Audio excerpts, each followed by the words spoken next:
on DrOz.com for an entire year. $2 offers, and I ask you to remake your state's comfort food classics. Boy, did you deliver. We searched from coast to coast.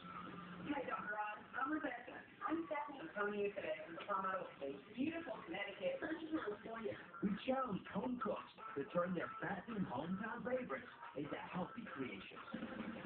My family loves my healthier version of Philadelphia cheesesteak. I've got a dessert that'll rattle peach cobbler any day of the week. Doing American cheese is odd thing, but my recipe cuts the saturated fat in half. We know how to do barbecue, but only I know how to do it without all of the sugar. Guilty pleasure is nachos. I have a low-carb, high-protein version of enchiladas. Here in Europe, we like our cheesecake, but my recipe uses natural sweeteners, cheesecake, creamy, guilt-free, New York spice. We have a ton of submissions, but only 3 left to coast. Ready to cut to be finals. The first healthy take and our hometown favorite is